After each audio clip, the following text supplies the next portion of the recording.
Rut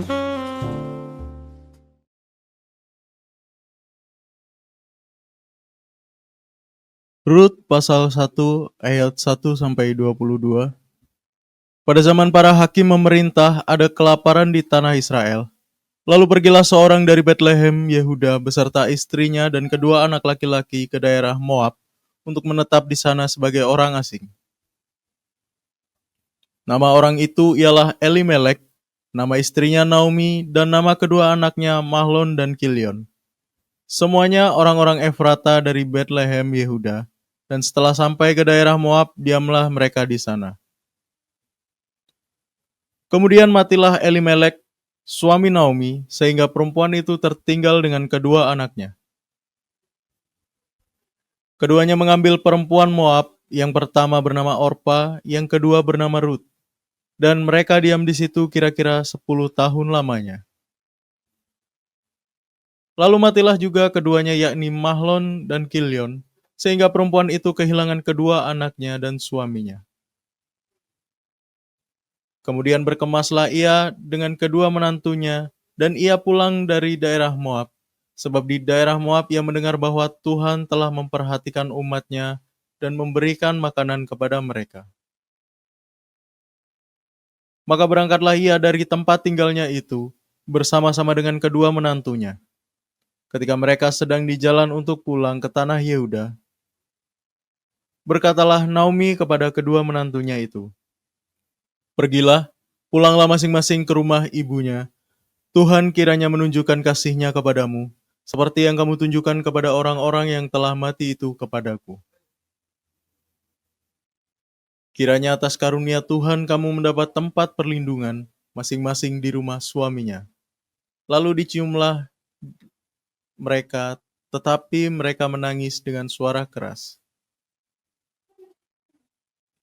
dan berkata kepadanya, "Tidak, kami ikut dengan engkau pulang kepada bangsamu." Tetapi Naomi berkata, "Pulanglah, anak-anakku, mengapalah kamu turut dengan aku? Bukankah tidak akan ada lagi anak laki-laki yang kulahirkan untuk dijadikan suamimu nanti? Pulanglah, anak-anakku, pergilah, sebab sudah terlalu tua aku untuk bersuami. Seandainya pikirku ada harapan bagiku dan sekalipun malam ini aku bersuami, bahkan sekalipun aku masih melahirkan anak laki-laki. Masakan kamu menanti sampai mereka dewasa? Masakan karena itu kamu harus menahan diri dan tidak bersuami? Janganlah kiranya demikian, anak-anakku. Bukankah jauh lebih pahit yang aku alami daripada kamu, sebab tangan Tuhan teracung terhadap aku." Menangis pula mereka dengan suara keras. Lalu Orpa mencium mertuanya itu, minta diri, tetapi Rut tetap berpaut padanya. Berkatalah Naomi, "Telah pulang iparmu kepada bangsanya dan kepada para allahnya. Pulanglah mengikuti iparmu itu." Tetapi kata Rut, "Janganlah desak aku meninggalkan engkau dan pulang dengan tidak mengikuti engkau. Sebab kemana engkau pergi, ke situ jugalah aku pergi. Dan di mana engkau bermalam, di situ jugalah aku bermalam. Bangsamulah bangsaku, dan Allahmulah Allahku. Di mana engkau mati, aku pun mati di sana, dan di sanalah aku dikuburkan. Beginilah kiranya Tuhan menghukum aku, bahkan lebih lagi daripada itu, jikalau sesuatu apapun memisahkan aku dari engkau, selain daripada maut." Ketika Naomi melihat bahwa Rut berkeras untuk ikut bersama-sama dengan dia, berhentilah ia berkata-kata kepadanya.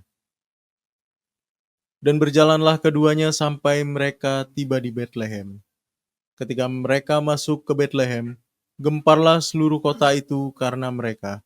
Dan perempuan-perempuan berkata, "Naomi kah itu?" Tetapi ia berkata kepada mereka, "Janganlah sebutkan aku Naomi, sebutkanlah aku Mara. Sebab Yang Maha Kuasa telah melakukan banyak yang pahit kepadaku. Dengan tangan yang penuh aku pergi, tetapi dengan tangan yang kosong Tuhan memulangkan aku.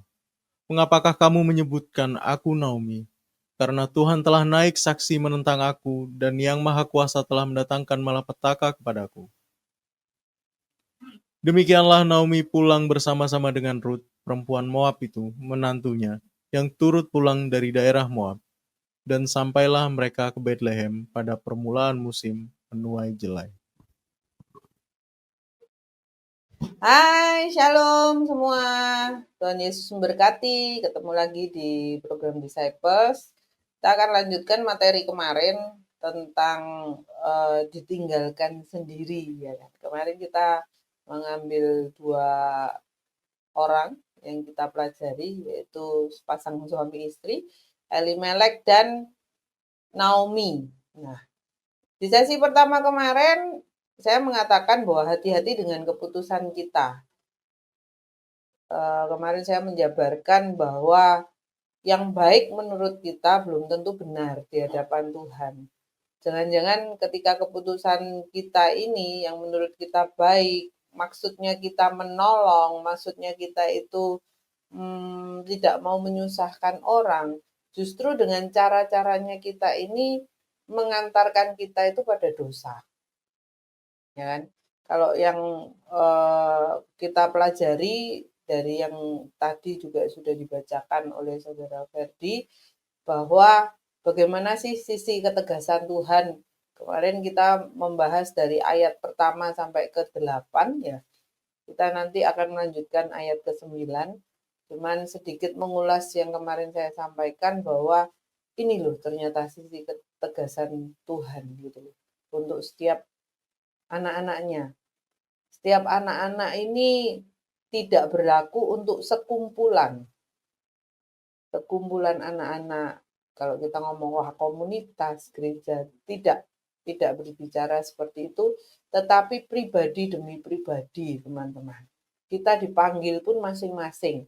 Pengalaman hidup kita, karakter hidup kita yang mau dipoles sama Tuhan pun beda-beda. Jadi kita tidak bisa gandengan dalam hal ini, termasuk suami istri. Jadi yang mau saya gambarkan di sini bahwa ketika suami saya ada dengan sejuta sepak terjangnya ya dalam pelayanan, itu bukan buah yang bukan saya yang membuatnya itu berbuah gitu loh. Jadi buahnya suami sendiri. Buah istri sendiri dalam segi pelayanan. Dalam segi apapun yang kita kerjakan di dunia ini. Jadi tidak bisa nebeng.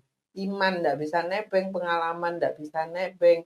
Kita bisa melalui masa pahit bersama-sama sebagai seorang suami istri, tetapi respon kita pun akan berbeda-beda. Pembelajaran yang kita alami satu dengan yang lain pun berbeda-beda. Ambil contoh aja ketika mendengarkan sebuah firman yang sama, itu pun setiap orang itu bisa dapat poin yang berbeda masing-masing. Sama-sama mendengarkan firman yang sama. Ambil lagi contoh ketika kita belajar firman Tuhan, ya kan. Ketika awal dulu saya belajar mengenai kitab Rut ini, saya selalu fokus pada Rut. Saya selalu fokus pada, wah Rut ini mantu yang luar biasa ya. Wah Naomi ini sampai mau diikuti oleh mantunya, berarti kan Naomi ini tuh mertua yang luar biasa ya. Nah, kalau kita mau ngambil simpelnya lagi tanpa kita itu menelusuri lebih dalam, kita akan ngomong bahwa kok sekejam itu ya Tuhan itu sama Naomi. Suaminya dibawa pulang, anaknya dibawa pulang, mirip-mirip dengan kisah Ayub, ya kan? Tetapi kemarin sudah saya jabarkan dan tidak perlu saya perjelas lagi dari ayat pertama sampai ke 8, intinya bahwa hati-hati dengan keputusan kita. Siapa kita sekarang adalah hasil dari keputusan kita lalu. Dan siapa kita nanti, itu adalah hasil keputusan kita hari ini.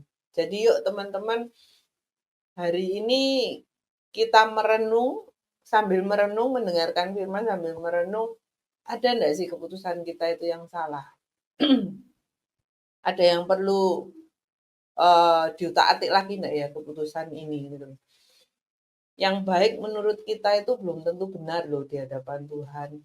Kita lihat dari Elimelek, maksudnya dia baik mau menyelamatkan keluarganya. Tetapi banyak sekali batas-batas, garis-garis yang sudah Tuhan tetapkan jangan dilanggar, jangan dilewati, itu dilanggar sama Elimelek. Bahkan Naomi pun tidak bersuara. Sebagai seorang istri, dia tidak menolong suaminya, tapi membiarkan.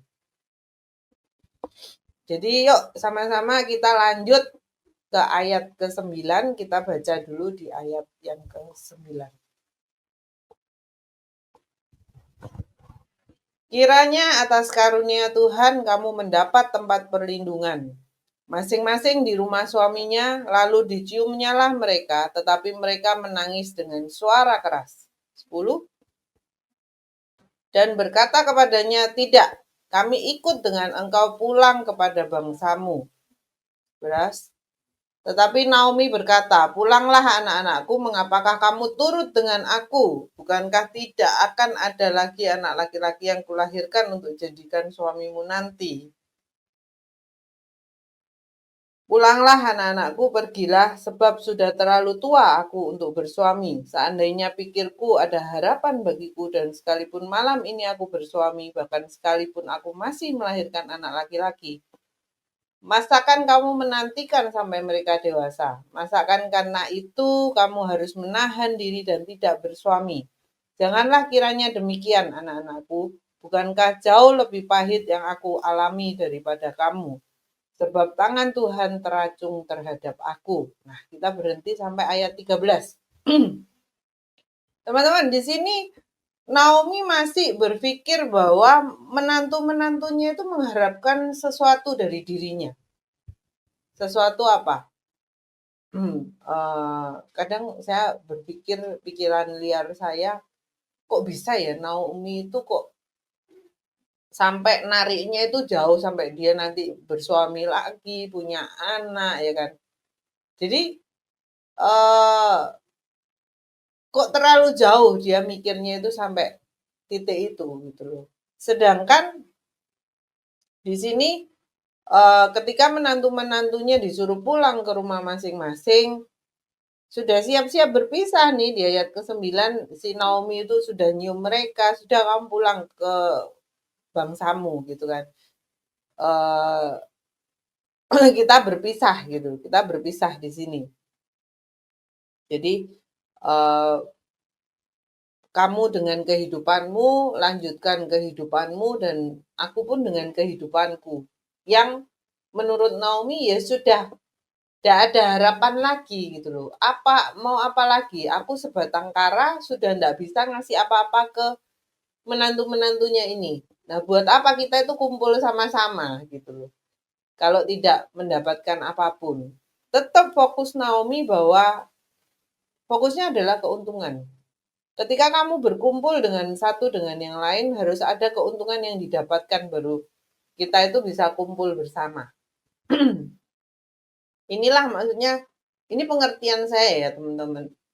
Jadi fokus Naomi itu lebih kepada apa yang bisa saya berikan lagi gitu loh. Kalau kita tidak bisa saling menguntungkan, buat apa hubungan ini tuh dilanjutkan gitu loh.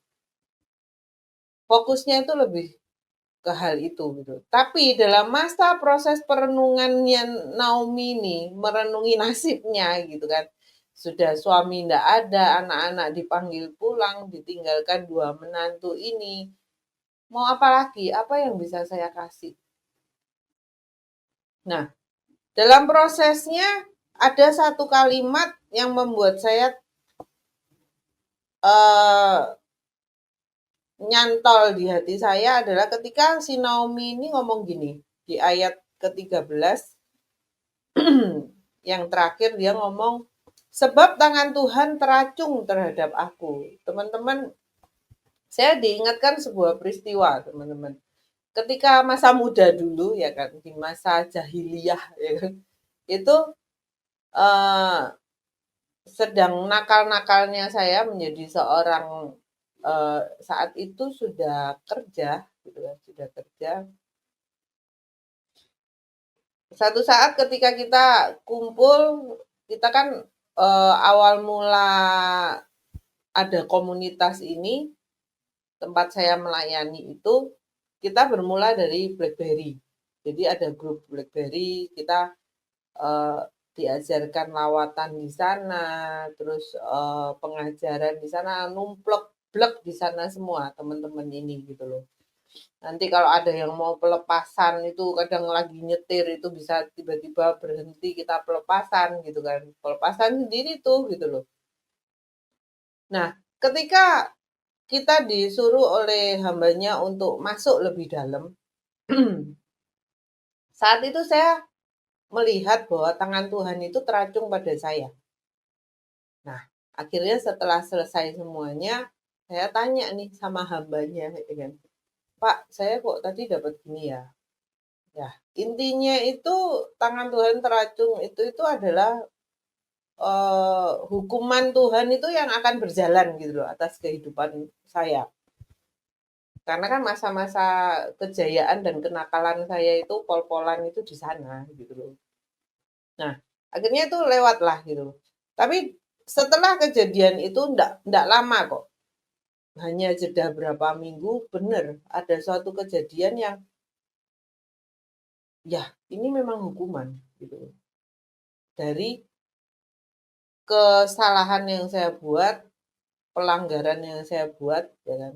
Nah, akhirnya itu yang sepanjang masa itu saya ingat. Nah, ketika saya membaca ayat ini, teman-teman, itu seperti flashback. Wah, tangan Tuhan teracung terhadap aku. Loh, berarti Naomi ini tahu loh kalau dia ini sedang dihukum sama Tuhan loh. Atas apa? Atas pelanggaran dia. Kenapa saya katakan seperti itu? Yuk kita sama-sama eh, buka di Yesaya 5 ayat 25 sebagai lebih jelas lagi ya. Kita baca ayat, fokusnya kan ke firman. Biar enggak ngalor ngidul.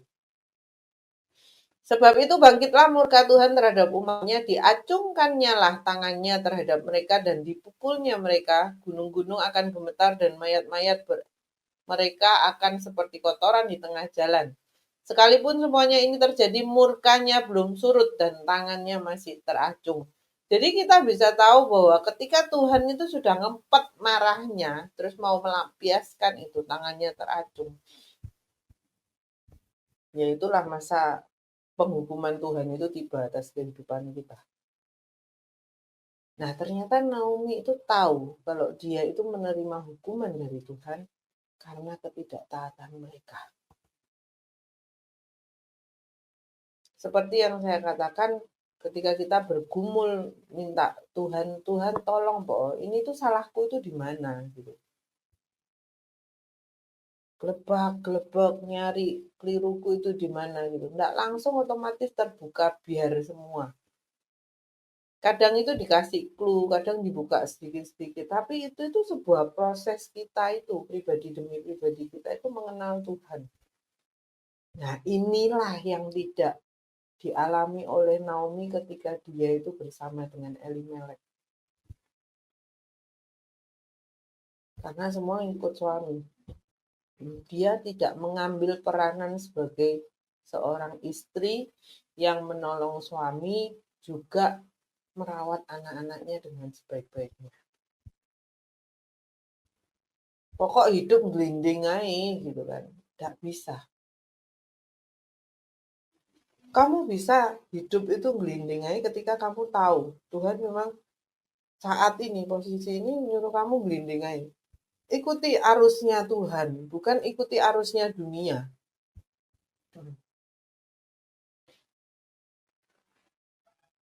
Nah, ketika si Naomi ini terus menyuruh menantunya untuk sudah kamu pulang aja.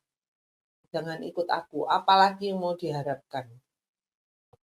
Keadaanmu itu lebih baik daripada keadaanku. Dia sampaikan seperti itu. Karena apa? Ya pembanding kan, dia ngomong, nah kamu cuma kehilangan seorang suami. Aku kehilangan suami, kehilangan anak-anak, kehilangan segalanya. Nah, di situ pun kita buka sama-sama di ayat ke-14. Menangis pula mereka dengan suara keras. Lalu Orpa mencium mertuanya itu minta diri, tetapi Ruth tetap berpaut padanya.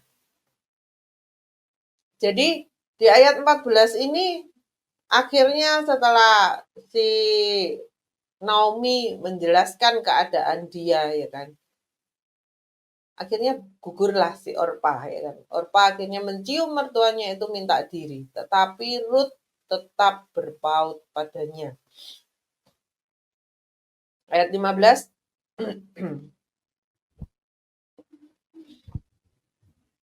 Berkatalah Naomi, telah pulang iparmu kepada bangsanya dan kepada para allahnya. Pulanglah mengikuti iparmu itu. Nah, di sini di ayat ke-15 jelas sekali Naomi sudah menangkap maksudnya Tuhan itu atas apa yang terjadi di hidupnya dia. Kenapa saya katakan seperti itu? Mulai Naomi bisa memisahkan antara yang benar dengan yang tidak benar. Kenapa saya katakan seperti itu? Dia ngomong bahwa telah pulang iparmu, telah pulang Orpa kepada bangsanya. Ditambahi apa? Dan kepada para allahnya. Jadi dia sudah tahu bahwa ada pemisahan itu. Allahmu dan Allahku itu berbeda. Sama Naomi dikasih kesempatan untuk mereka itu kembali kepada bangsanya. Karena apa? Naomi sendiri pun tidak bisa menceritakan lebih dari kehidupannya dia. Manisnya apa yang mau diceritakan ke menantunya? Supaya si menantunya itu mau ikut sama dia. Mau ujuk-ujuki bahwa Tuhanku itu Tuhan yang besar. Enggak. Sedangkan yang sedang dia alami adalah Tuhanku adalah Tuhan yang menghancurkan seluruh kehidupanku.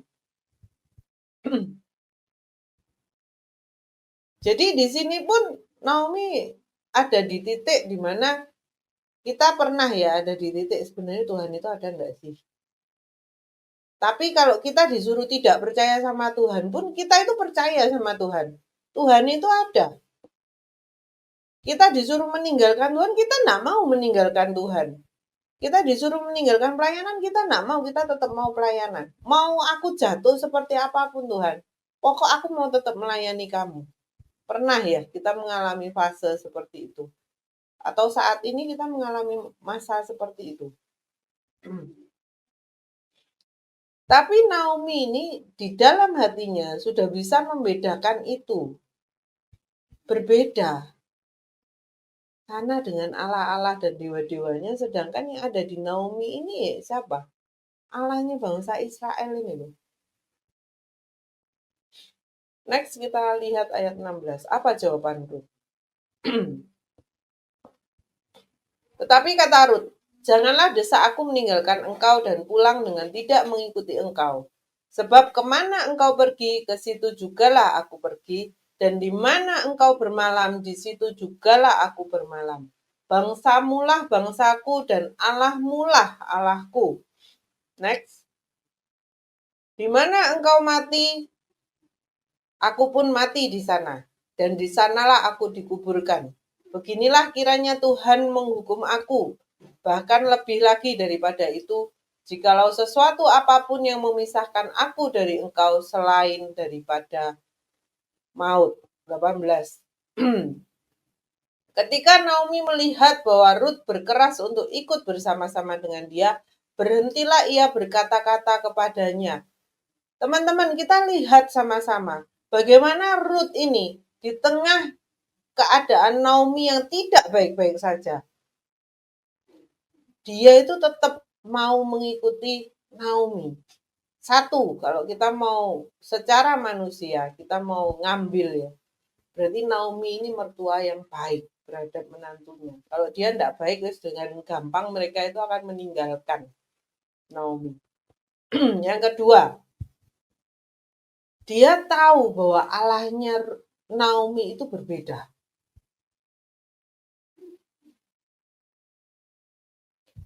Si Ruth ini tahu bahwa bangsanya si Naomi ini punya Allah itu yang berbeda. Lewat apa? Kehidupan mereka, teman-teman. Jangan pernah menganggap bahwa ketika kita itu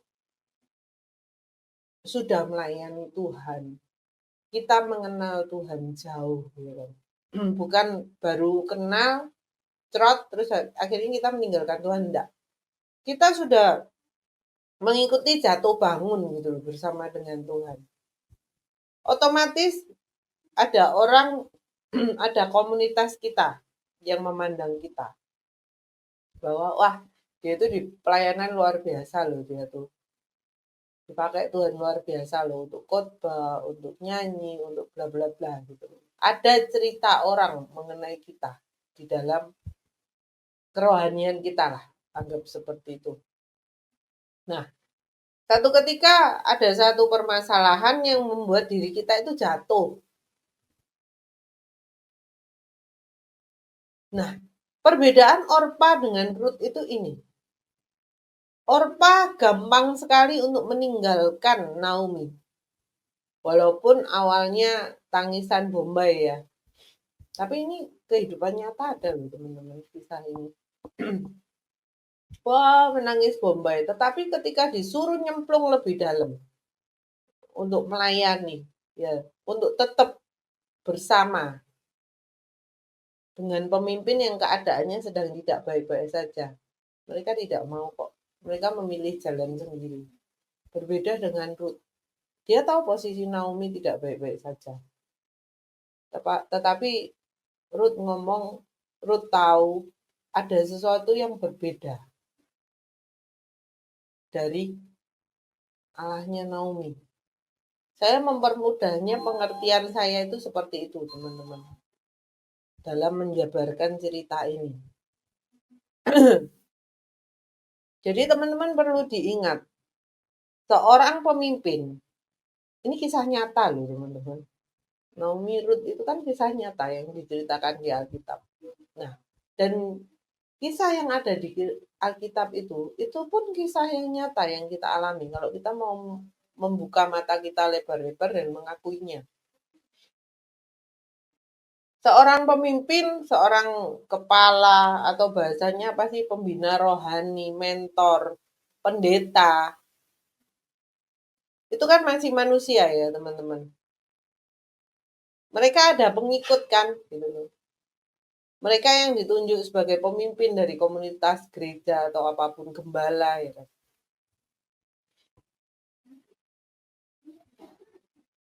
Nah, ketika pemimpin ini jatuh,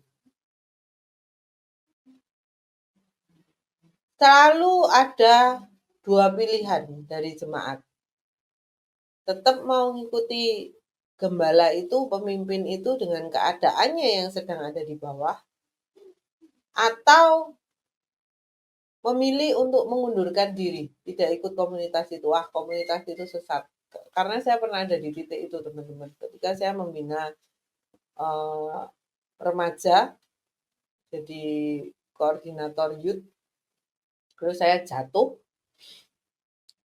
Orang yang awal-awalnya itu menggandeng saya erat, ya kan? Wah Leni, apa-apa Leni, apa-apa Leni, gitu kan.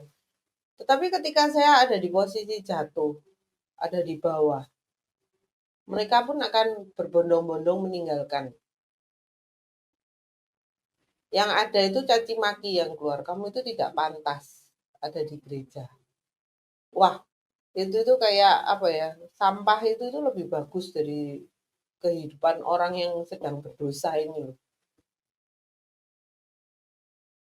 Itu yang saya katakan ketika saya membahas mengenai tema Rahab kemarin, bahwa orang itu sudah memutuskan kehidupan seseorang yang berdosa, seseorang yang butuh kesempatan loh. Dia itu sudah kenal Tuhan, sudah tahu Tuhan, terus dia tiba-tiba jatuh dalam dosa, tidak banyak orang itu yang mau ngambil. Yang iya orang itu meninggalkan, karena apa? Ah najis ah, orang berdosa. Jangan-jangan ketika aku kumpul sama dia, deket sama dia, orang berpikiran bahwa aku itu sejenis. Wah, sudah kayak binatang aja kalau omongannya kayak gitu ya. Tapi itu kenyataan hidup, teman-teman. Nah, itu kenyataan yang saya alami. Dan itu pun kenyataan yang mungkin sedang saudara, para pendengar saat ini itu alami. Tetapi yang perlu digarisbawahi di sini, Ketika seorang pemimpin, seorang hamba Tuhan itu jatuh, teman-teman, pasti ada yang tetap mau mengikuti hamba Tuhan itu karena apa? Tahu hamba Tuhan itu juga manusia, dia bisa jatuh. Tetapi banyak pula hamba Tuhan itu yang menaruh diri itu tinggi, tidak mungkin jatuh, dan ketika jatuh dia menyimpannya erat-erat. Bahkan untuk menceritakan, men-sharing-kan kegagalan itu sebuah hal yang tabu. Beberapa saat yang lalu saya membuat sebuah quote, kan kita biasa buat quote semangat pagi, semangat malam, ya kan. Di situ saya terinspirasi dengan kata-kata yang namanya kegagalan. Kamu dan saya omong di quote itu ya, kamu dan aku itu masih manusia. Jadi kalau yang namanya kegagalan, yaitu hal yang biasa, hal yang lumrah. Jadi yuk jangan pernah takut untuk menceritakan yang namanya kegagalan, kejatuhan, dosa. Tapi kita itu bukan menormalisasi atau mengkompromikan dosa loh ya, beda teman-teman, tidak. Kita membuka itu dan kita beresi itu sudah lewat, sudah selesai.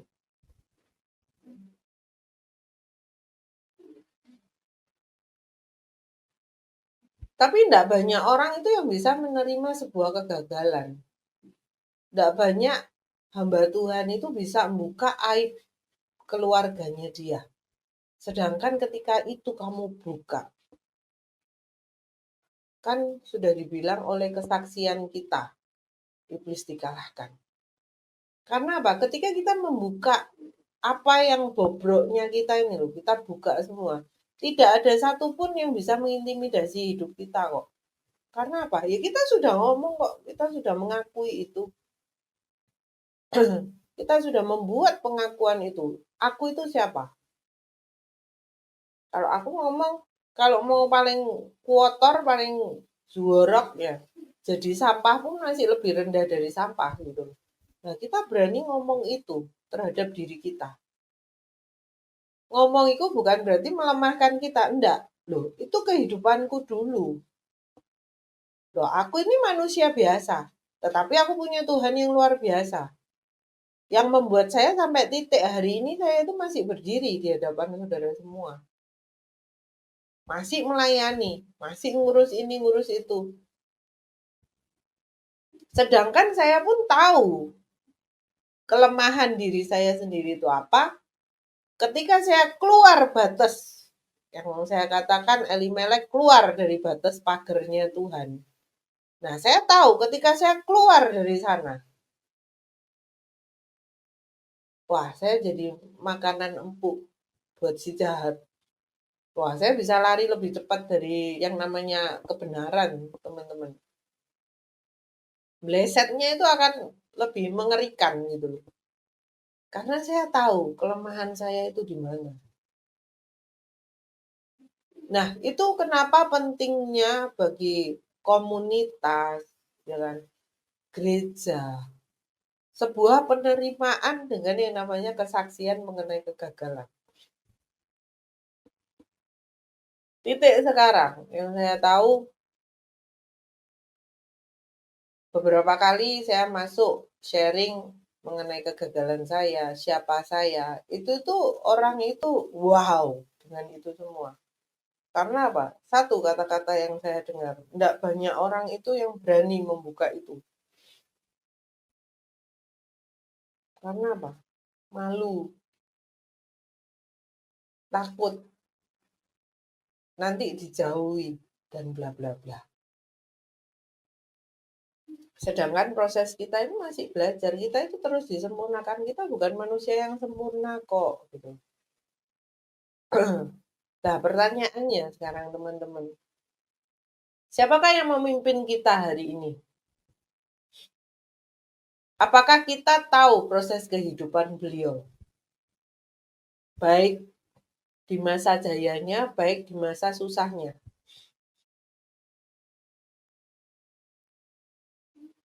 Kalau di masa manis-manis saja itu sudah biasa. Tetapi yang terpenting itu di masa dia sedang terpuruk di bawah ini loh. Masihkah kita itu ada di sana? Atau kita memilih seperti Orpa, meninggalkan karena ya sudah, loh aku ini sayang, mbak pendetaku itu sayang, aku tuh sayang mbak kamu Naomi. Aku nggak mau ninggal no kamu. Naomi membeberkan kan. Loh kalau kamu terus ikut aku itu kayak gini, kayak gini, kayak gini. Terus akhirnya dia pun memutuskan, iya ya, ya sudahlah, aku tak mencari yang lain. Aku cari komunitas lain. Nggak ada yang salah dengan itu teman-teman. Kamu tidak bisa bertumbuh di komunitas ini, kamu bisa bertumbuh di komunitas yang lain. Katanya seperti itu teman-teman. Tetapi kita harus ingat, timingnya Tuhan. Ketika Tuhan menaruh kita di sebuah komunitas, berarti harus sampai selesai dulu baru kita itu bisa pindah komunitas yang lain. Sorry, saya ngomong seperti ini karena pelayanan kami ini, pelayanan saya itu interdenominasi. Kami dididik untuk jadi berkat dimanapun kami ditempatkan. Jadi saya sangat percaya ketika saya ditempatkan di satu tempat, saya disuruh duduk di sana belajar. Apa yang bisa saya bantu, ya akan saya bantu. Sampai, ya kalau sudah selesai, segala keadaan akan dibuat kok. Yang membuat kita ngeh bahwa, oh sudah selesai ternyata aku ada di komunitas ini. Tetapi kalau kita belum selesai, tapi kita tidak kuat dengan prosesnya, kita menolak. Bahkan kita menolak pemimpin kita, menolak komunitasnya karena pemimpin ini jatuh segala macam. Ya itu sebuah tanda tanya besar. Kita nuruti siapa saat ini? Nuruti apa yang Tuhan mau atau nuruti dengan hatinya kita, pikiran kita, gengsi kita? Wah, mosok aku ikut sama dia yang sedang jatuh ya kan. Tapi tidak, berbeda dengan Ruth. Ruth tetap mau ikut Naomi. Dia tahu Tuhannya Naomi. Sampai titik Allahmu adalah Allahku. Bangsamu adalah bangsaku. Dia tidak gampang meninggalkan Naomi. Dia hidup bersama Naomi, anggap paling singkat kan 10 tahun ya. Ya, diceritakan, sorry, saya takut salah teman-teman. Bukan orang teologi ya. Sok-sokan bahas firman ya kan. Nanti salah lagi gitu. Jadi ada pernyataan yang dikatakan, ya itu ayat keempat ya. Yang pertama bernama Orpa dan yang kedua bernama Ruth. Dan mereka diam di situ kira-kira 10 tahun lamanya. Berarti kan umur rumah tangga mereka, umur mereka itu mengenal Naomi itu ya kurang lebih 10 tahun. Cukup sangat mengenal dalam seorang menantu dan mertua saat itu posisinya kalau 10 tahun. Dia tahu manisnya Naomi seperti apa, rewelnya seperti apa, harusnya sudah tahu itu semua. Tetapi yang membungkus itu semua adalah ada Tuhan di tengah-tengah mereka. Ayat ke-19, kita buka sama-sama ayat ke-19.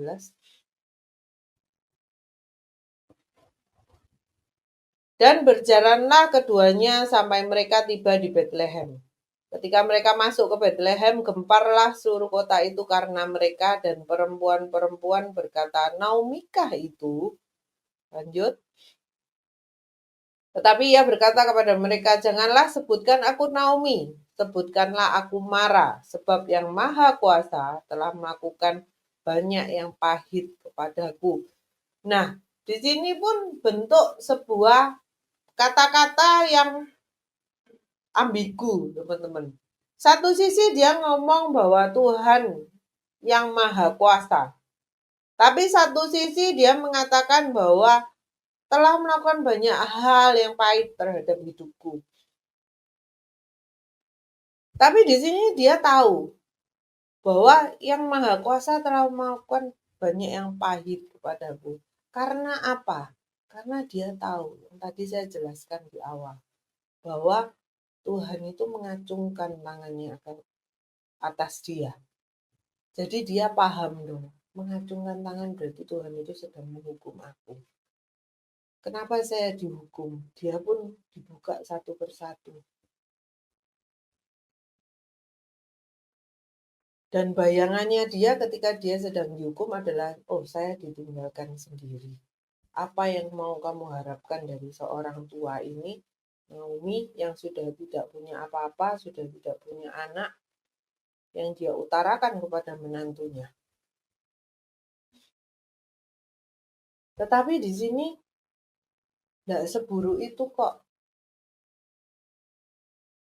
Ketika Ruth bersikukuh mau ikut dia, akhirnya dia pun ya sudah diem dia. Ya sudahlah kalau kamu mau ikut, ya ayo ikut gitu kan bahasanya. Dia tahu Yang Maha Kuasa telah melakukan sesuatu yang pahit.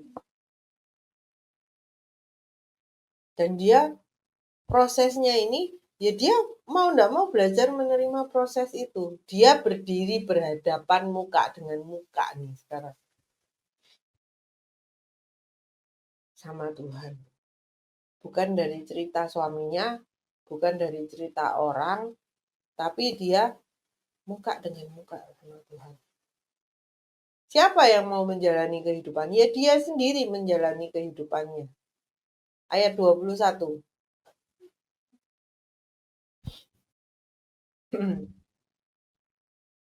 Dengan tangan yang penuh aku pergi, tetapi dengan tangan yang kosong Tuhan memulangkan aku.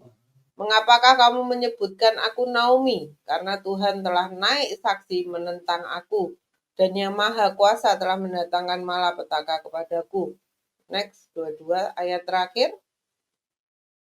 Demikianlah Naomi pulang bersama-sama dengan Ruth, perempuan Moab itu menantunya, yang turut pulang dari daerah Moab, dan sampailah mereka ke Bethlehem pada permulaan musim menuai jelai.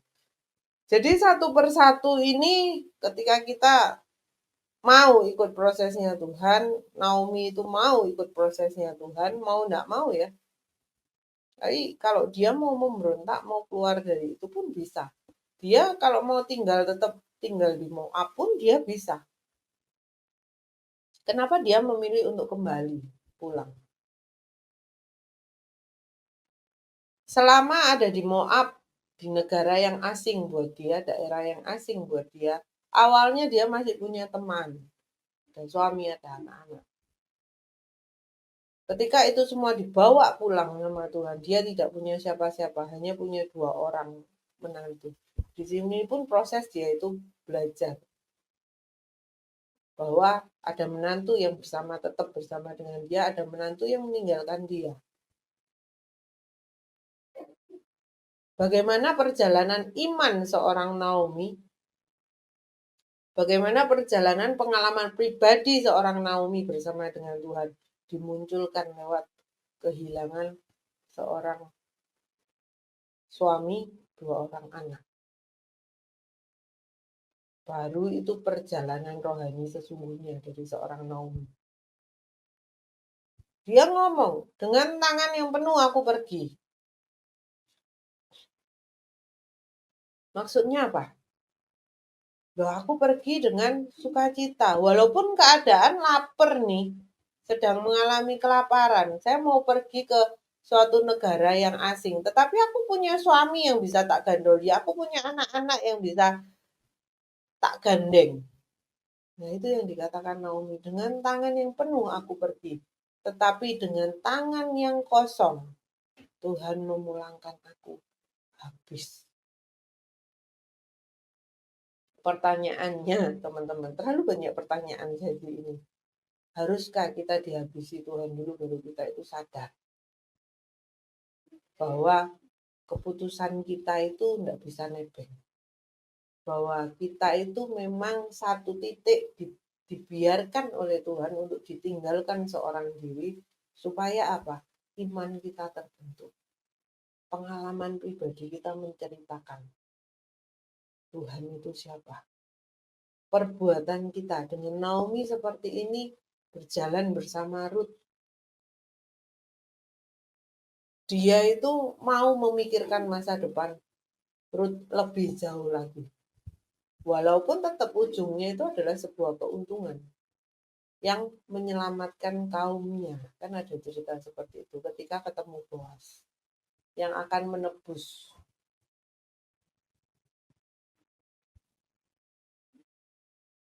Jadi sebuah karakter kita ada yang diubahkan, ada yang tidak, teman-teman. Naomi ini pun sama.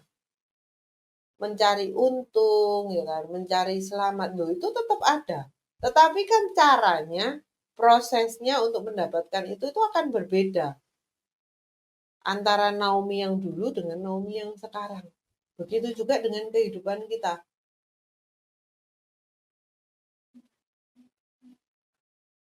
Nah, jadi dia sadar ketika aku pergi dengan tangan yang penuh, pulang dengan tangan yang kosong. Mengapa kamu itu nyebut aku Naomi, Mas Ian? Karena Tuhan telah naik saksi menentang aku. Yang Maha Kuasa telah mendatangkan malapetaka terhadap aku. Bagaimana sebuah kejujuran yang dikatakan oleh seorang Naomi. Dan itu penting, teman-teman. Kemarin ketika saya ngobrol dengan salah seorang, enggak sih, Pasutri. Pasutri. Yang terpenting dari semuanya itu adalah kejujuran. Ketika kamu sakit, kamu harus ngomong kalau kamu itu merasa tersakiti. Ketika kamu merasa tidak nyaman, kamu harus jujur dengan pasanganmu, kamu itu tidak nyaman. Kenapa harus bermuka-muka? Kenapa harus iya di depan pasanganmu dengan orang pun yang melihatnya tahu bahwa hiyamu itu palsu? Itu hanya akan membuat sebuah bom waktu yang nanti satu titik itu akan meledak. Sepertinya baik ya. Wah, enggak mau bentrok sama pasangan. Sudahlah tak pendem sendiri aja. Tetapi kalau itu terus ditumpuk yang menekan, satu ketika itu akan meledak. Naomi memiliki yang namanya kejujuran. Dia jujur dengan keberadaan diri dia apa adanya. Dia jujur dengan kekurangannya dia. Dia jujur dengan kekecewaannya dia. Sudahlah ganti nama aku pakai Mara aja, ngapain pakai Naomi. Sudah tidak ada tawa lagi di hidupku. Pahit hidupku ini. Tapi dia tidak menyangkali Tuhannya. Dia tetap ngomong bahwa Tuhan yang Maha Kuasa.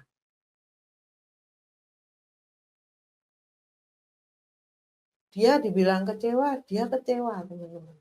Tapi dia menerima keadaannya dia sekarang bahwa semuanya itu memang sebuah fase di mana itu sebuah proses yang Tuhan jadikan atas kehidupan Naomi supaya dia itu mengenal Tuhan sendiri. Naomi tahu Tuhannya.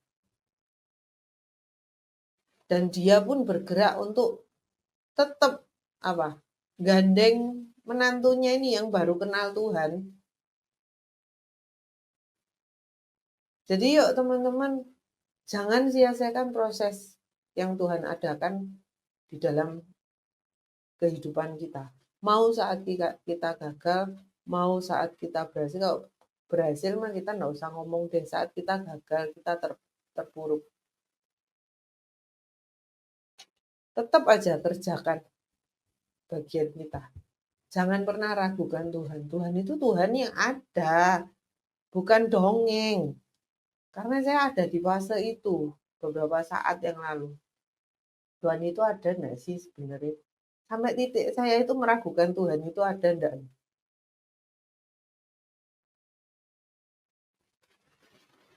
Tapi itu apa? Suatu bentuk apa? Kenapa itu semua bisa keluar? Ya karena kita tidak ada kedekatan sama Tuhan. Tapi ketika kita dekat sama Tuhan, mau keadaan seperti apapun, dalam tinggal tenang dan percaya terletak kekuatanku. Kita tetap kuat. Kita tidak gampang tergoyahkan.